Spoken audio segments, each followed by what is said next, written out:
আসসালামু আলাইকুম। সবাই কেমন আছেন? কাছে বা দূরে যে যেখান থেকে আমার ভিডিওটি দেখতেছেন আশা করি সবাই অনেক অনেক ভালো আছেন। আল্লাহর রহমতে আমরাও ভালো আছি। আমি কল্পনা টাঙ্গাইল থেকে বলছি। আজকে আরেকটি নতুন ব্লগ নিয়ে আপনাদের সামনে হাজির হয়ে গেলাম। আশা করি আপনাদের ভালো লাগবে। ভালো লাগলে আমার ভিডিওতে একটা লাইক কমেন্ট শেয়ার করবেন। আর আমার চ্যানেলে যদি নতুন হয়ে থাকেন তাহলে আমার ছোট্ট চ্যানেলটিকে সাবস্ক্রাইব করে পাশেই থাকবেন। এই তো এখানে দেখেন ফুলটা বাঁকা হয়ে গেছে। কয়েকদিন 2-3 দিন যাবত একটু বৃষ্টি হইলো। তারপর আপনার বাতাস ছুটছিল, সেজন্য এই ফুলটা বাঁকা হয়ে গেছে, মানে ফুলটা মরে যাইতেছে। তখন মেয়েকে বললাম যে ফুলটা ছিঁড়ে ফেলো। মেয়েটা আমার ফুল ছিঁড়তে যায় একদম একদম নতুন একটা কলি বের হয়েছে, সেই কলিটা সহ ছিঁড়ে ফেলছে। দেখে খুব খারাপ লাগছে। মেয়ের সাথে একটু রাগ করলাম, বড় মেয়ের সাথে, যে তুমি ফুলটা দেখে ছিঁড়বা না। এখন এখানে দেখেন গোলাপ গাছটা আমার মরে গেছে। এত শখ করে 2টা ফুল গাছ কিনে নিয়ে আসলাম, কিনে এনে বারান্দায় লাগাইছি, কিন্তু গাছটা মরে যাইতেছে, দেখে খুব খারাপ লাগতেছে। আর এখানে তো পাতা টাতা ডাল টাল এগুলা মনে করেন পরিষ্কার করে দিতেছি, টবটাও পরিষ্কার করে দিতেছি। এখন যেহেতু কয়েকদিন বৃষ্টি হয়েছে সেজন্য ভিজাই আছে, পানি দেওয়ার প্রয়োজন হয় নাই। কিন্তু গাছটা দেখে মনে হচ্ছে যে আবার তাজা হতে পারে, জানি না, আল্লাহ জানে যে গাছটা আবার তাজা হবে কিনা। কিন্তু গাছের ডালের ভাবে মনে হচ্ছে যে সেখানে আবার নতুন করে পুষি পাতা এগুলো জ্বালাইতে পারে আর কি। সেজন্য একটু পরিচর্যা করে দে। এখন আল্লাহ যদি চায়, মরা গাছে ফুল ফোটে কথায় আছে না, আল্লাহ যদি চায় হতেও পারে। আর গাঁদা ফুলটাতে অনেকগুলা কলি আসছে, জানি না এগুলো কবে ফুটবে। এগুলো পরিষ্কার করে দিতেছি। আসলে যারা গাছপালা পালে, পশু পাখি পালে, এরা তো আসলে নিজের সন্তানের মতো করেই ভালোবেসে পালে। এগুলার কোনো কিছু হলে মনটা আসলে ভীষণ খারাপ লাগে। ওই যে বললাম না, ফুল ভালোবাসি কিন্তু পরিচর্যা করার জন্য কখনো ফুল এনে বুনে দেওয়া বা পরিচর্যা করা এটা করি না। কিন্তু এইবার খুব শখ হয়েছে, সেজন্য 2টা ফুল গাছ কিনে নিয়ে আসছি, বারান্দায় লাগিয়ে দিছি। আর এগুলা সকাল বিকাল একটু পরিচর্যাও করি। এখন যখন দেখলাম যে কয়েকটা দিন বৃষ্টি হওয়ার পরে ফুলগুলো মরে যেতেছে, মনটা ভীষণ খারাপ লাগতেছে। এখন জানি না, আল্লাহ চাইলে আবার গাছগুলো তাজাও হতে পারে। আর এখানে দুপুরবেলা 2:30 বাজে বড় মেয়েকে উদ্বাসে দিয়ে ছোট মেয়েকে নিয়ে আসছে একটু মার্কেটের দিকে। আর দেখেন উদ্যানের এখানে রাস্তাঘাট ঠিক করতেছে। এখন সাময়িক যাতায়াত করাটা কষ্টকর, কিন্তু ভবিষ্যতের জন্য আর কি ভালো হবে। এটা উদ্যানের পাশেই রাস্তাটা বড় করতেছে, পাকা করতেছে। এখন একটু যাতায়াতটা কষ্ট হয়ে গেছে। আমি পাশে একটা চশমার দোকানে আসছি, তাই ভাবলাম আপনাদের সাথে একটু শেয়ার করে। দেখেন রাস্তাঘাটের কী অবস্থা, যানজট বেজে গেছে ওই দিক দিয়া। মানে উদ্যানের পাশ দিয়ে এখন যাতায়াত করাটা অনেক কষ্টকর। এই তো আর কিছুদিন পরে দেখা যাবে যাতায়াত করাটা একদম ইজি হয়ে যাবে মার্কেটের দিকে। আর এখানে আসছে একটা চশমার দোকানে। গত মাসে আমি ছোট মেয়েকে আমার নিজের চোখের ডাক্তার দেখিয়ে আসলাম। তখনও ছোট মেয়ের চোখের ফ্রেম, মানে চশমার ফ্রেমটা ভালো ছিল। সে তো মনে করেন ধাপাধাপ শয়, উঠে বসে লাফালাফি ধাপাধাপি পারে, ছোট মানুষ বোঝে না, বললেও শোনে না। তার দেখা যায় একটা ফ্রেম 2 মাসও যায় না, ভেঙে যায়। আর ওকে বলতেছি যে দেখো, চোখে দিয়ে দেখো, সে বলতেছে না এটা ভালো লাগে না, ওইটা ভালো লাগে না, এটা চোখে ব্যথা পায়, মানে এক একটা এক এক প্রবলেম তার আছেই। তারপর যাই হোক, অনেকগুলা চশমার ফ্রেম দেখার পরে একটা ফ্রেম পছন্দ হয়েছে। আর একে দামি আর কম দামি বলেন, যেটাই কিনে দেন 2-3 মাসের বেশি যাবে না। একটা ফ্রেম কিনতে তারপরও 400-500 টাকা নিচে কেনা যায় না। আমি যদি ওকে 1000 টাকা দাও ফ্রেম কিনে দেয়, দেখা যাবে ওটাও 3 মাসের বেশি যাবে না। তার কারণে আমি প্রথম যখন চোখের ডাক্তার দেখে মানে চশমা দিছিলাম, তখন দামি একটা ফ্রেম কিনে দিছিলাম ওই মক্কা থেকে। ওটা হয়তো বা 900 বা 800 এরকম নিছিল। কিন্তু ওই ফ্রেমটা 2 মাসও যায় না, ভেঙে ফেলছিল। সেই জন্য আমি ওরা খুব বেশি দামিটা দেই না, 400-500 টাকার ভিতরে যেগুলো দিই, যে 2-3 মাস যা যায়। ছোট মানুষ কথা শুনে না। আর দেখেন যে ভাঙ্গাটা নিয়ে সে কীরকম করতে আয়নার মধ্যে।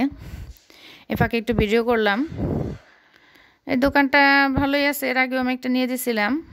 এখন এই তো কয়েকটা নিয়ে আসছে, দেখা যাক কোনটা ফিটিং হয়। আবার গ্লাসগুলোও তো অনেক ছোট। যাই হোক, ফাইনালি একটা চশমার ফ্রেম পছন্দ হয়েছে, নিয়ে আসছি। নিয়ে এখন এটা ক্যাপসুলের সামনে।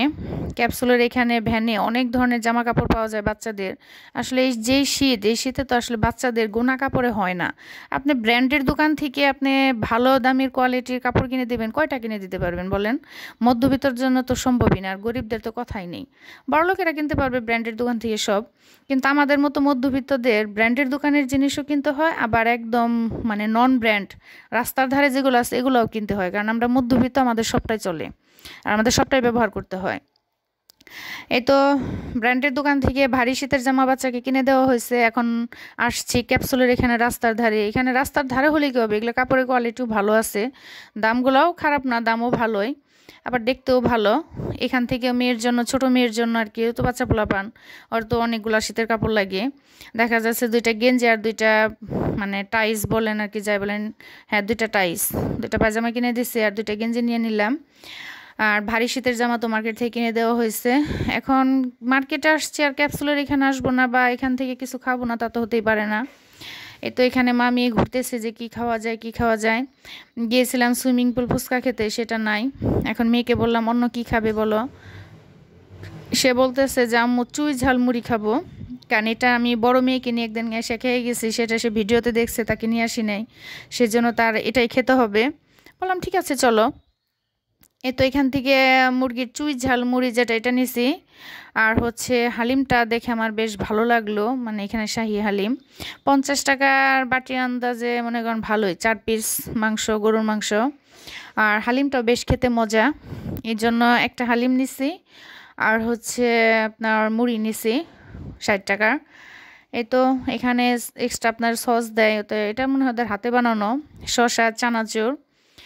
এই তো আমার লক্ষ্মী সোনা খাইতেছে, সাথে আমি, ওই হালিমটাও বেশ মজা ছিল, 50 টাকা সেই দাম অনুযায়ী, কারণ গরুর মাংসের যে দাম, আর সব কিছুর তো এখন দাম বেশি না।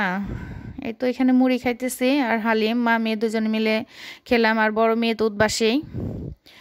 এখন এটা খাওয়া দাওয়া শেষ করে আমরা 2 মা মেয়ে যাবো উদ্বাসে, উদ্বাসে যে গিয়ে আবার বড় মেয়েকে নিয়ে তারপরে বাসায় চলে যাব। এতক্ষণ ধৈর্য ধরে যারা ভিডিওটি দেখলেন তাদের অসংখ্য অসংখ্য ধন্যবাদ। এভাবে উৎসাহ দিয়ে, ভালোবাসা দিয়ে পাশে থাকবেন।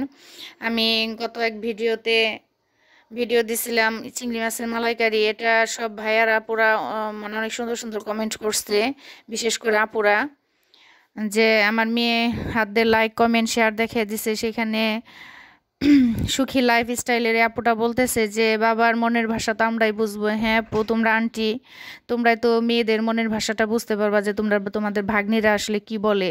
সে হাত দিয়ে দেখে দিছে যে আমার আম্মুর চ্যানেলটাকে লাইক কমেন্ট শেয়ার করবেন।